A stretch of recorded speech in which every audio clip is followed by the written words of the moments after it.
Good evening all of you. Welcome to education networks new class. Education networks की इस कक्षा में आप सभी का स्वागत है। विद्यार्थियों, हमारा विषय एट दिस टाइम रनिंग है मौर्य साम्राज्य। काफ़ी लॉन्ग लेसन है। इसकी मैं आपको डिफरेंट कक्षाओं में डिफरेंट क्लासेस में आपके साथ इंपॉर्टेंट क्वेश्चन डिस्कस कर चुका हूँ। ये कल या आज कल परसों में ये लेसन हमारा फिनिश हो जाएगा। उसके बाद हम लेसन नंबर 7 स्टार्ट करेंगे। तो इस लेसन में आज का हमारा विषय है जो आपसे मैं डिस्कस करूंगा आज की कक्षा में, मौर्य साम्राज्य का पतन, मौर्य युगीन संस्कृति और प्रशासन। देखो भी, so let us start, don't waste time, hurry up.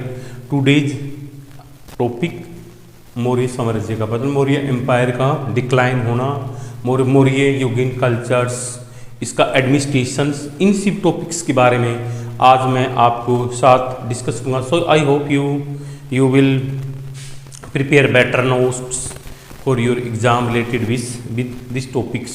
So let's start. देखो, मौर्य साम्राज्य का पतन 232 पूर्व में सम्राट, जैसे कि 232 ईस्वी पूर्व में सम्राट अशोक चंद्र मौर्य का जो पुत्र था वो क्या हो गया, एक्सपायर हो गया। क्योंकि उसने क्या किया था, अपने साम्राज्य को अच्छी तरह से उसकी केयर करता था, उसको अपने पूरे कंट्रोल में, उसको नियंत्रण में उसको रखा हुआ था।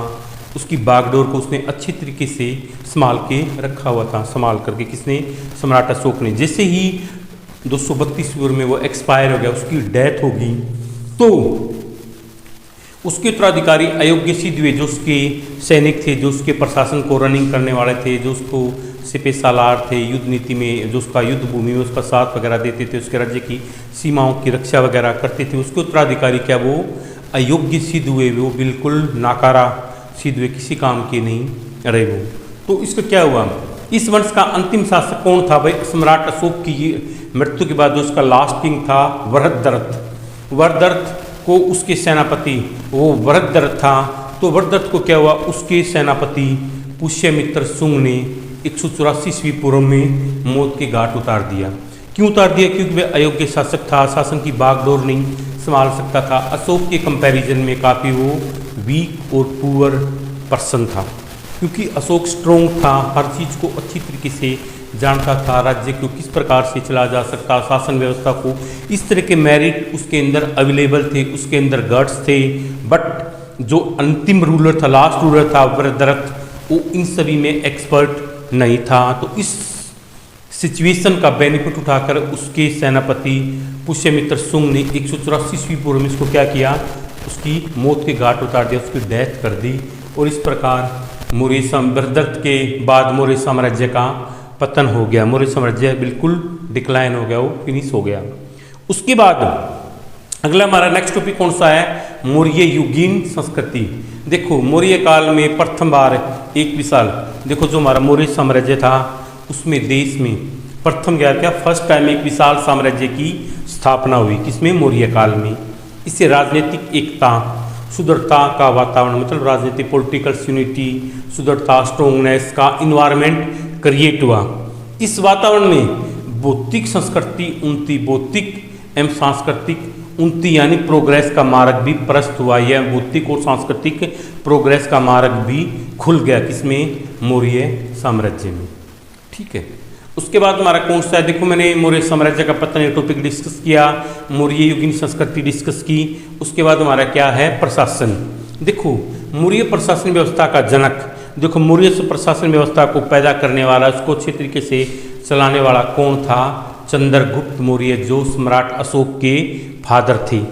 तो इस व्यवस्था में सम्राट अशोक के समय आवश्यकता अनुसार जब मौर्य ये चंद्रगुप्त मौर्य एक्सपायर हो गया तो उसका बेटा अशोक बना। उस किस्मे में जो ये क्या भी ये एडमिनिस्ट्रेशन अरेंजमेंट था, शासन व्यवस्था थी, इसमें मतलब अकॉर्डिंग टू मतलब टाइम के अनुसार इसमें कुछ इम्प्रूवमेंट भी हुए।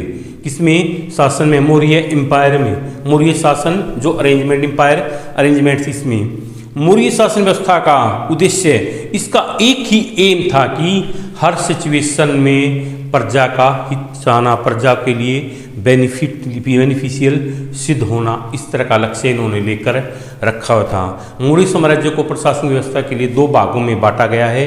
वो कौन कौन से भाग हैं उनके बारे में आपको नेक्स्ट क्लास में आपके साथ डिस्कस करूंगा। आज का टॉपिक आपको कैसा लगा, please tell me about your review in comment box. If you have related any query related with this question lessons, please tell me in comment box. So I hope you आज का topic आपको समझ में आ गया होगा। That's for enough, आज के लिए इतना ही काफ़ी। जय हिंद, जय भारत, जय हरियाणा।